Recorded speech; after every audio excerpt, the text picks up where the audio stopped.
Olá, meninas e meninos, tudo bem? Eu sou Camille Borba e este é o meu sinal. E eu serei hoje a professora de vocês de língua portuguesa do nono ano. Espero que vocês estejam animadíssimos, porque hoje vamos continuar a estudar conotação e denotação, assunto que começamos na aula anterior. Então, qualquer dúvida, vocês podem entrar no nosso canal Educa Recife, porque lá a gente tem todas as playlists de todas as séries e vocês podem rever todas as aulas. Que tal fazer uma maratona no final de semana de aulas de Educa Recife? Deixei a dica, né? Como vocês sabem, eu sou uma mulher o quê? Sortuda e nunca ando sozinha. E hoje, quem faz a nossa tradução para Libras é Midian. Bem-vinda, Midian. Espero que você goste da aula de hoje. A tradução para Libras tem a intenção de tornar nossas aulas mais acessíveis. E ainda pensando na acessibilidade, eu também vou me autodescrever, certo? Eu sou uma mulher negra de estatura mediana, cabelos cacheados, pretos na altura dos ombros, tenho olhos escuros, uso óculos arredondados, e hoje estou de camisa laranja e calça preta em frente à câmera para dar essa aula para vocês, tá? Como vocês também já sabem, nossas aulas podem ser vistas tanto no nosso canal do YouTube, quanto no nosso aplicativo Educa Recife, que pode ser downloadado tanto pelo QR Code que vai aparecer na tela, quanto pelas lojas de aplicativo. E a novidade do nosso aplicativo, além das aulas, é justamente o chat, essa ferramenta interacional em que vocês podem comentar nossas aulas aqui. Quem faz nosso chat hoje é a nossa queridíssima, incrível, maravilhosa professora de língua portuguesa, Adriana Maria. Bem-vinda, professora! Olá, nono ano, é sempre uma alegria estar aqui com vocês. Essa professora tem muitos adjetivos assim. É professora de língua portuguesa, minha gente. Então, estamos aqui para interagir com vocês, como Camille já falou. Eu vou me autodescrever. Eu estou sentada atrás do computador, visto blusa azul, uso óculos, tenho cabelo tamanho médio, cor parda. E estamos aqui justamente para interagir tanto com a professora quanto com vocês. Vamos juntos nessa aula linda que essa professora preparou para vocês. Olha, quantos elogios, né, gente? Já fico nervosa. Hoje a gente vai continuar pensando as relações de conotação e denotação, certo? Para começar, eu trouxe aqui essa música de Gilberto Gil, Metáfora, que fica a dica, é uma figura de linguagem que veremos nas próximas aulas, tá? Não nessa, nas próximas. Uma lata existe para conter algo, mas quando o poeta diz lata, pode estar querendo dizer o incontível, ou seja, aquilo que não pode ser contido.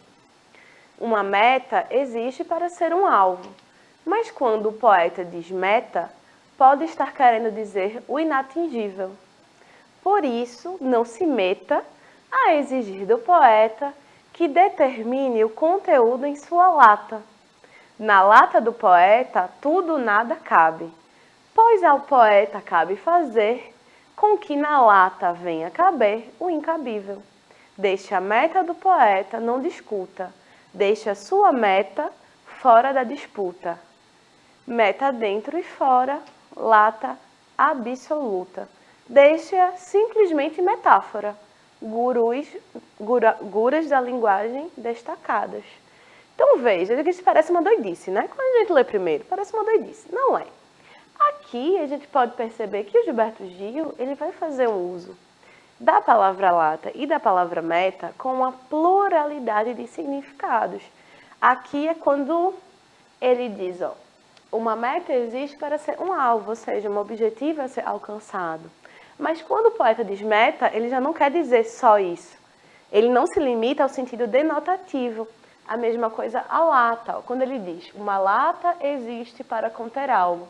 Mas quando o poeta diz lata, pode estar querendo dizer o incontível. Então veja, quando uma lata existe para conter algo, então é um recipiente. Mas quando o poeta nomeia lata, não quer dizer só isso, né? A lata agora pode conter o que nem pode ser contido.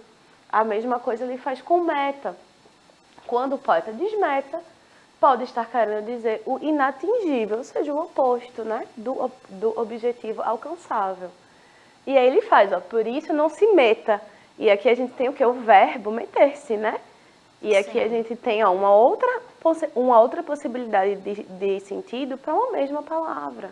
Meter, a palavra aí, não se meta, significa não se envolva, né? Não se intrometa, não é?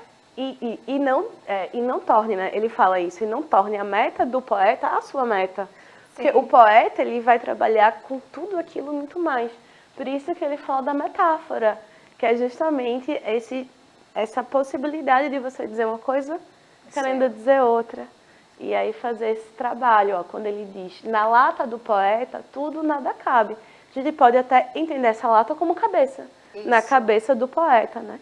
Isso. E aí, ó, na música Metáfora de Gilberto Gil, é possível perceber que algumas palavras são ora usadas no sentido conotativo, ora no sentido denotativo. Isso aqui a gente acabou de demonstrar.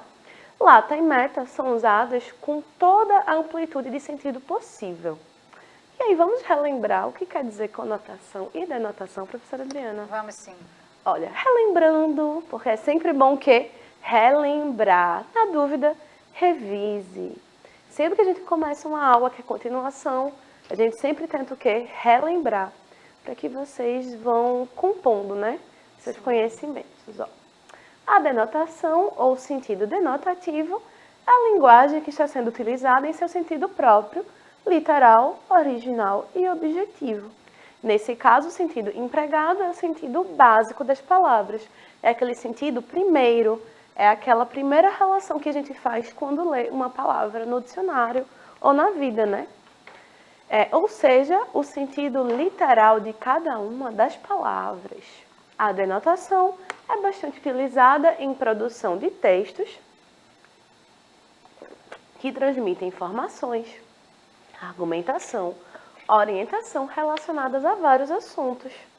A linguagem, nesses casos, é utilizada para fazer referência a fatos, ações e conceitos em seu sentido literal, né? Já a gente tem os exemplos dos gêneros em que a gente pode usar a denotação, em que a denotação, ou seja, esse sentido literal, ele é o desejado. E isso por quê? Porque nesses gêneros a gente está querendo informar, argumentar, instruir. E se a gente usa uma expressão que pode ser entendida de 1 milhão de formas diferentes, pode ser que cause um ruído, não é isso, professora Adriana? Pode ser que a gente não consiga comunicar. Se eu escrevo o meu texto científico e eu quero dizer, dar um dado concreto, assim, 20% dos leitores não gostam de fábulas, digamos assim. Eu preciso dizer isso da maneira mais direta possível. Embora eu possa, claro, embelezar a linguagem como eu quiser. Mas eu vou buscar usar o sentido denotativo das palavras. Por quê? Para que não haja uma má interpretação. Para que o meu leitor, ele saiba, ou pelo menos ele quase entenda exatamente o que eu quero dizer, né? Já a conotação, desculpa, a gente viu, né? Notícias e reportagens, bulas de remédio. Imagina uma bula de remédio que não é claro sobre a dosagem, ou que você fica na dúvida sobre o modo de você consumir. Ou pior, sobre o que fazer quando você toma em excesso. A linguagem, não é, deve ser clara, objetiva, não é? Impessoal também, dentro da notícia e reportagem, não é? E é interessante porque a constituição da palavra denotativo, né, começa com D, vem de dicionário. Então, o léxico dessas palavras, elas devem ter realmente o sentido literal. Então, é muito importante, não é, perceber nesses gêneros, né, essas características. Exatamente, professora Adriana, perfeitamente.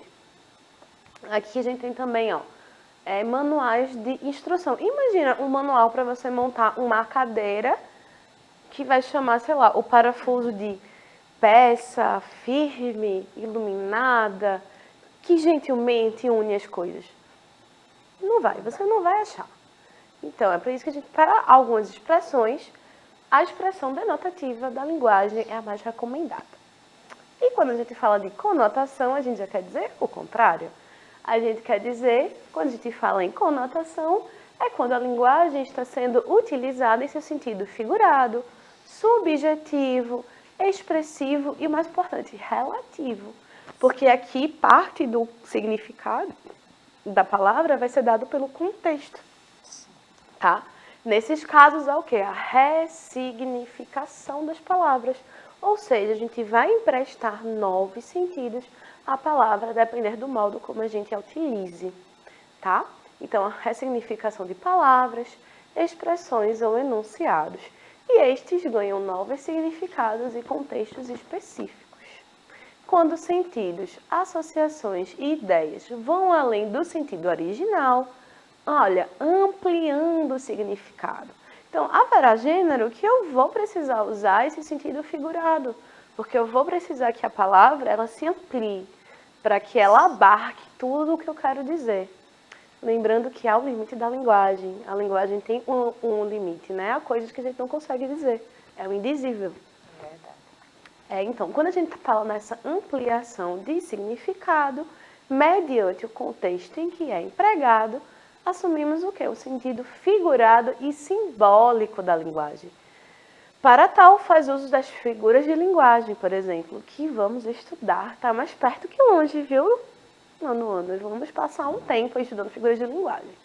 Olha, e que gêneros poderiam, por exemplo, usar a conotação? A gente tem os textos literários, poemas, crônicas e novelas, mensagens publicitárias, charges e tirinhas e histórias em quadrinhos, tá? Mas eu trouxe aqui dois textos para a gente observar as semelhanças e as diferenças. Ó. Um chama receita de poema e o outro é uma receita de bolo, tá? Quando a gente olha para as duas assim, olha o título receita de poema e vê uma receita de bolo, a gente pode de cara imaginar que se trate de quê? Do mesmo gênero, né? Mas será que só porque ela parece, ela é? Porque quando a gente fala de gênero textual, a gente tem que lembrar que são estruturas mais ou menos fixas, né? Cujas características tornam um gênero reconhecível. O uso da linguagem é uma dessas características, além da estrutura formal, da função da mensagem, tudo isso faz parte da caracterização do gênero. Então, ó, vamos ler aqui primeiro essa receita de poema de Antônio Carlos Sechim, eu acho. Olha, um poema que desaparecesse à medida que fosse nascendo, e que dele nada então restasse, senão o silêncio de estar não sendo, que nele apenas ecoasse o som do vazio mais pleno, e depois que tudo matasse, morresse do próprio veneno. Então veja aqui, eu estou usando uma linguagem que é literal, é denotativa, um poema que literalmente morresse depois de ingerir o seu próprio veneno. Não, aqui o tempo inteiro, e aqui a gente sabe que é um poema, portanto não é uma receita mesmo, o que é que a gente tem aqui? A gente tem um eu lírico que deseja construir um poema que é quase uma antítese dele mesmo. Porque, ó, um poema que desaparecesse à medida que fosse nascendo. Então, aqui é uma construção de ideias de oposição. Vocês acham que esse texto é um texto muito direto, muito fácil de compreender numa primeira leitura?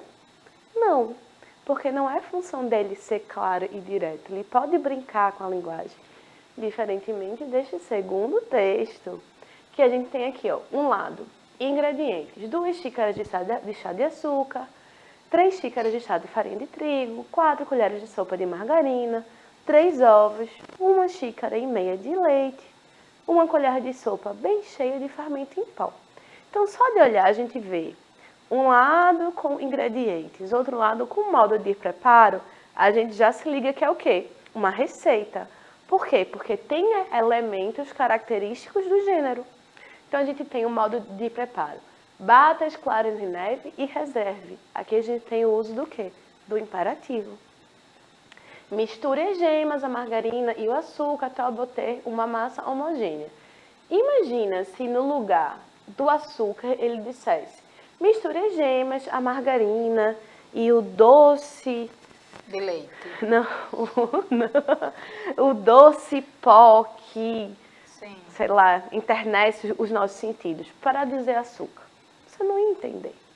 Porque aqui a linguagem usada ela é claramente denotativa. A gente tem o quê? Um apego ao sentido dicionarizado.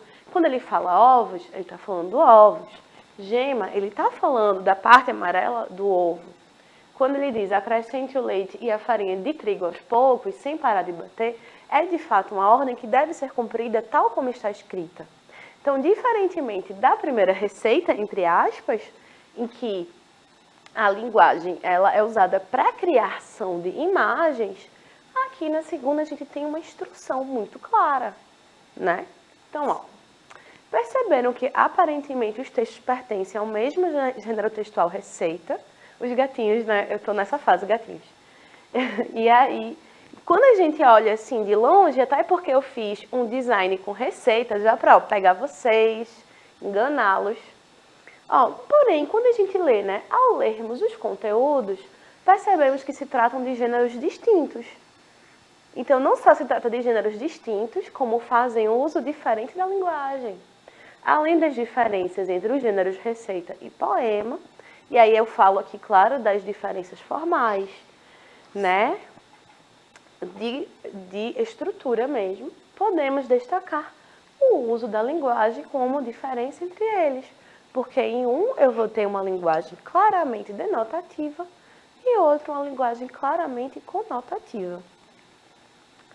No primeiro texto, o autor faz uso da linguagem conotativa, portanto poética. Já no segundo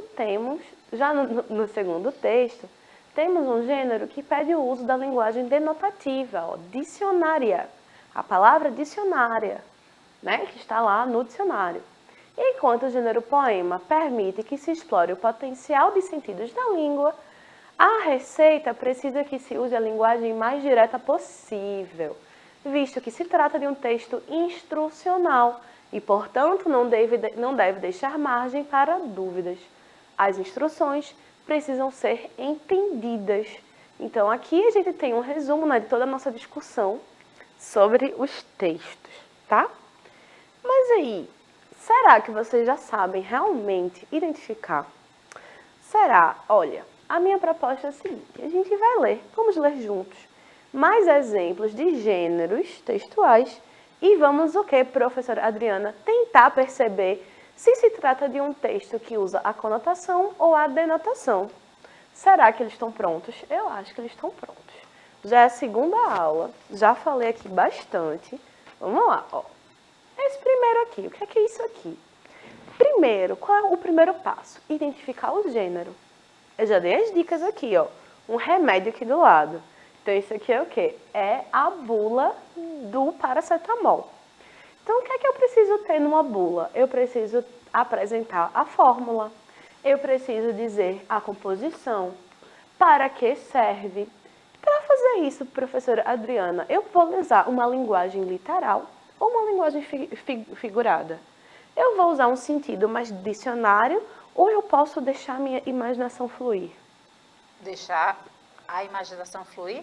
Nunca. Não é? A linguagem deve ser clara e objetiva, não é? Porque é informativa, não é? A bula dos medicamentos traz para a gente uma informação e deve ser precisa, não é, minha gente? Exatamente. Portanto, temos o quê? Um texto denotativo, porque é um texto que precisa que a linguagem seja o mais direta possível.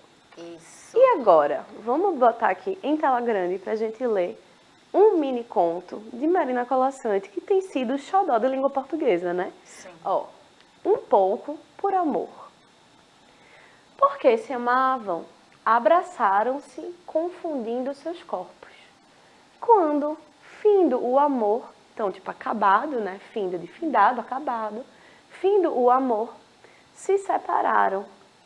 Ele afastou-se mancando um pouco porque, além do ventrículo esquerdo, havia sumido uma tíbia dela, ligeiramente mais curta que a sua própria.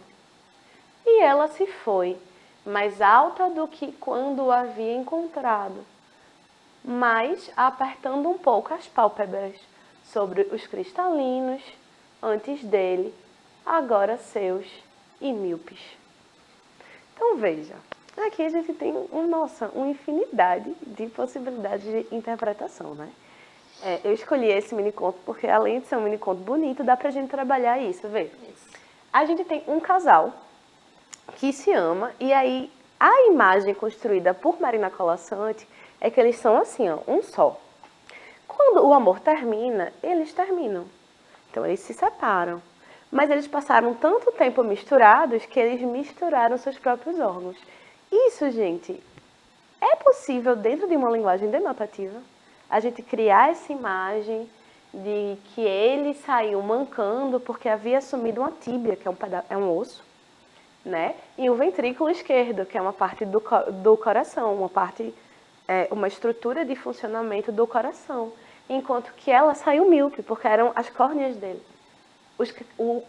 O cristalino dele que era dela agora. Então veja, e ela sai escolhendo partes pouco óbvias. Sim. Né? A gente não espera. E essa questão, essa construção da imagem através das palavras, de modo que inclusive surpreenda o leitor, é característica da linguagem o quê? Conotativa, porque aqui eu vou explorar os sentidos, né? E aí a gente tem o quê? Um texto conotativo, porque é um conto. Esse, no caso, é um mini-conto. E o mini-conto faz parte dos gêneros literários, portanto, vão fazer uso da linguagem conotativa, né? E agora, professora Adriana, eu já estava confundindo as professoras aqui. Ó, a gente tem orientações, como colocar. Eu vou pedir para a gente colocar em tela cheia, porque a gente também já faz uso da informação, né? Ó, como colocar? Confira o passo a passo do uso correto das máscaras. Olha, as mãos devem estar sempre limpas antes de manuseá-las. Coloque as alças atrás das orelhas ou as amarre atrás da cabeça. A máscara deve cobrir completamente a região do nariz, boca e queixo. Durante o uso, não toque na parte da frente da máscara para não contaminá-la. Se a máscara ficar molhada ou úmida, substitua-a por uma nova. Para retirá-la, toque apenas nos elásticos ou nas tiras. Descarte em um cesto de lixo fechado. Fonte da OMS. E veja, que gênero é esse aqui?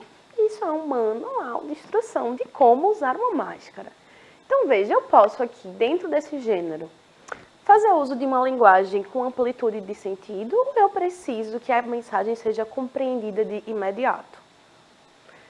Preciso que a mensagem seja compreendida de imediato. Portanto, que tipo de linguagem aqui eu vou usar? Eu vou usar uma linguagem conotativa, né, que vai ser variável, vai depender do contexto, ou eu vou usar uma linguagem denotativa? Totalmente denotativa, não é? Clara e objetiva, porque é um texto que traz para a gente, não é, informações. E é um texto principalmente instrucional. Instrucional. Então essas instruções elas precisam ser compreendidas e o mais rapidamente possível. Portanto, temos aqui um texto denotativo. E agora? É uma canção, já vou dar um spoiler. Olha, o nome é um trechinho só, tá? Porque a música é bem comprida. E é uma música de Chico Buarque chamada Até o Fim. Ó. Quando nasci, veio um anjo safado, o chato de um querubim, e decretou que eu estava predestinado a ser errado assim. Já de saída, a minha estrada entortou, mas vou até o fim. Veja, quando ele diz que a estrada entortou, aqui já é um indicativo claríssimo. Que a gente está falando de um gênero textual, né? De um texto que vai fazer uso de uma linguagem o quê? Conotativa. Porque aqui ele está usando a imagem. Ele está construindo, veja, ele está emprestando a um elemento muito concreto, que é uma estrada, né? Como se ela pudesse ser entortada. E melhor, a estrada aqui é uma metáfora, né? Uma imagem para a vida dele. Sim. Quando ele diz que já de saída a minha estrada entortou, não é uma estrada literal, é o meu caminho, né? A minha jornada entortou, ou seja, porque ele foi predestinado a ser errado. E a gente vai ver nas próximas aulas, que eu já estou dando vários spoilers, né? Na próxima, acho que a outra, a gente vai, eu planejo, que a gente trabalhe essa música com um poema que conversa com essa música. E aí? Bem, então a gente já viu que se trata de um texto conotativo. Eu espero que você aí de casa esteja acertando tudo. Se não tiver, já sabe, joga no chat ou bota nos comentários do YouTube, tá? Que a gente sempre está de olho. E agora, professora Adriana, a gente tem aqui duas reportagens que estão onde? Da revista Qual é, disponível na árvore do livro. Então, vê só, a primeira aqui, saiba tudo sobre essa tal varíola do macaco. Então, aqui a gente tem boxes coloridos, aí tem aqui, ó, quais os sintomas. A varíola dos macacos é igual à Covid-19? Como pega? Como prevenir? Por que o nome? A vacina? Veja, a gente tem uma sucessão de perguntas nessa reportagem. Primeiro, o que é isso aqui? Uma reportagem. Por que uma reportagem? A gente vai fazer que uso de linguagem? Ela vai ser mais objetiva? Ela precisa ser mais objetiva. E precisa ser informativa. A segunda reportagem que eu escolhi fala sobre os estudantes que estão com dificuldades de controlar as emoções. E a gente sabe que tem sido uma realidade, né? Porque a pandemia nos deixou todos um pouco bagunçados. E a gente tem tempo de se reorganizar, né? Então aqui, como eu tenho que dar informações, falar sobre coisas, eu preciso falar com o meu leitor de modo que ele compreenda de imediato. Eu estou falando aqui de quê? De um texto conotativo ou de um texto denotativo? De um texto denotativo, gente. É isso. Olha, e para encerrar, já que nossa aula está no finalzinho, deixa eu ver se é para encerrar mesmo, é para encerrar. Eu trouxe aqui mais um texto para a gente dizer se é conotativo ou denotativo, embora eu já tenha spoilado, né? Mas vamos ler assim mesmo, ó. Árvore solitária, sonho da minha gata, costurar linhas até ficarem invisíveis. Aqui a gente tem um poema de Patti Lu. Tanto esse poema quanto o conto de Marina Colasanti estão na árvore do livro. Vão ler lá, realmente é uma plataforma incrível. Então aqui a gente tem o quê? Uma linguagem que é completamente imaginativa, né? Quando ela diz, ó, costurar linhas até ficarem invisíveis. Aqui é uma construção da imagem que vai depender do sentido, que vai depender do contexto, que vai depender do leitor também, como ele vai compreender. Portanto, a gente tem um texto conotativo. Gente, eu tinha planejado para essa aula também começar a trabalhar com vocês as figuras de linguagem, as figuras de pensamento, mas como a aula aqui fluiu muito bem, a gente vai deixar para a próxima aula, tá certo? E como sempre, foi um prazer estar aqui com vocês. Essa é a nossa aula que está chegando ao fim. Agradeço a Midian pela produção maravilhosa, agradeço a produção que permite que as aulas cheguem até vocês e a professora Adriana que deu um suporte espetacular aqui. Então vou deixar ela se despedir de vocês e eu já volto. Então, pessoal, foi muito bom estar aqui com vocês. Espero que vocês aproveitem esse conteúdo tão rico, não é? E estudem com eles, tá bom? Até mais, pessoal. Nos vemos na próxima aula. Como vocês podem ver aqui, tem a referência das aulas, tá? E, como sempre, foi um prazer estar aqui com vocês hoje. Espero vê-los na próxima aula. Um beijo e até a próxima.